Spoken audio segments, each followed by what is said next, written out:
Hello everyone, so welcome back to my YouTube channel. So today we are going to be watching a video on how I grew corn or how I grew maize, yes, for some time, and in a very weird way, whether it worked or not. So I would like to share this video with you. So as you watch, don't forget to like, comment, subscribe the video. So we are going to play the video today so that you are going to watch it and you're going to be entertained. And let's not quite long after I discovered that you can grow your favorite fruit from the seed. And when I talk about fruit, we are talking about something like maize.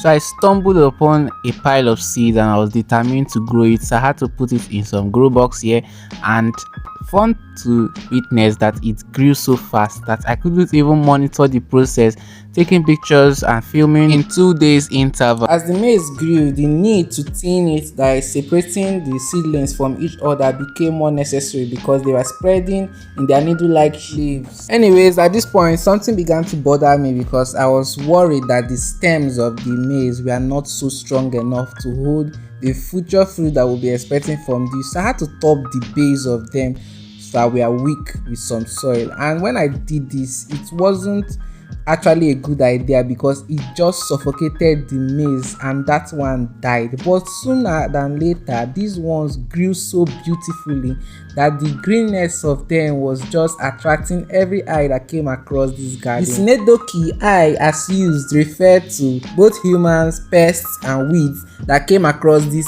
maize as it grew. I was in great delight when I saw that the male part of the flower had already started developing, and I also made some research and I found out that it was absolutely normal that the male part of the flower would develop faster and mature before the development of the female part, which will bear the seed in the future. Another important observation that was also made was that it developed a kind of root that is we call fibrous root. The fibrous or adventitious root is a kind of root that develops at the base of the stem. It is also called the prop root, which grows from the lower nodes of the stem into the soil.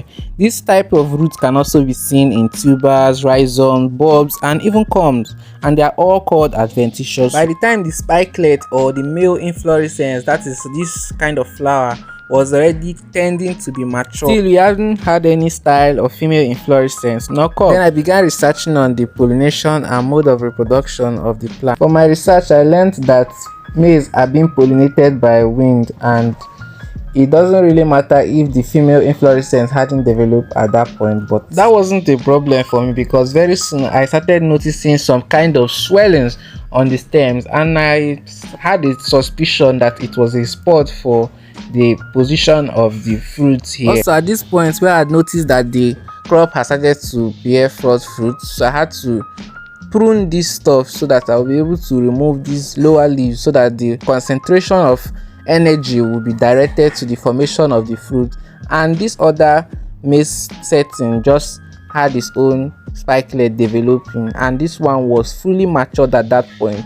So I had to prune the other part so that the energy will be localized at the fruit formation rather than the growing of the leaves. The evidence of variation and organic evolution just came to play as I noticed that all the seeds that I planted, no one could always do the same thing at the same time. But nevertheless, I was to go ahead with the pruning of the lower leaves so that I'll be able to enable the energy to be directed to the spot where we needed, which is the fruit formation. So after pruning the leaves, I used the leaf as mulch in there, and you can see those prop roots that I was talking about before. And at this point, all the spikelets had developed, and one was matured and the other one was not matured.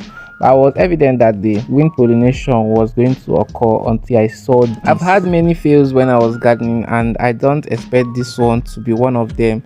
So I came across this one day, and I believe you remember when I said many eyes were watching this, and now you can see those ants running all over there. Now you can see those spots showing a mark of bed pecks on this corn seed, and they had no cover. So it was so weird, but I had to remove this at this point because it was attracting various kind of insects and pests to this spot, and I can also spot a caterpillar moving at the edge there. Yes, we can't let one crop spoil the fate of others, so we had to sacrifice this one for the growth of other ones and their well-being too. As I pulled over the corn and I saw the caterpillar that I was talking about, now look at it there. It was busy feeding on the succulent leaves, and taking off those healthy juices that was supposed to help for the development of this corn. Very bad, very bad. So hear what I have to say about this. Is it very good or is it so very? We'll stick around and we'll be checking this other one. Let's see whether what we're going to get from that side is going to be bigger than this. We planted yellow maize, but the color here is white. There was a kind of mutation or something. The color of this seed is kind of white. So let's see whether those ones are going to give us yellow seeds also, because we don't want to grow something and end up with another species. So that's why I'm going to wait. So I had to get rid of the stem of the corn that was infested by the caterpillar and ants and other pests that was going to pose a potential threat to the rest of the plant. Little did I know that that will also create more room for more infestation of pests. Now I came out one day and I saw dozens and piles of caterpillars all over the plant, and they had eaten various parts of the plant.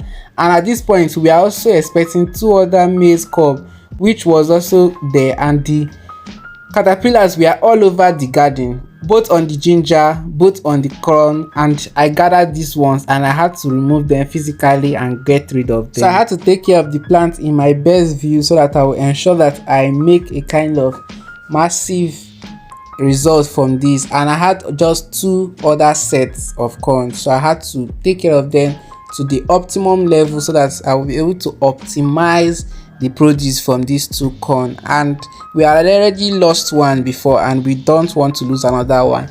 And very soon I also noticed that the tassel of the corn began to turn brown, which was an indication of maturity, because when the tassel were white it was to show that the corn were not just very mature to be removed, and now the corn tassel became brown, and it was an indication that pollination had taken place and maturity of the seedling had also taken place, and the bract there was also turning brown, so which was also an indication that it was time to harvest it. So I went straight for it. I removed the corn from the parent plant so that I'll be able to open up the this and reveal the seeds and the grains of the corn, so that we'll be able to know what we had grown, so that we'll eat it or probably resow it to get better results. So as I opened it up to unveil the corn, because the other one that we had at the first time was not just so covered, and this one was so covered and styled by nature, so we had to open it and also unveil to see what our sweet yellow corn is going to give to us.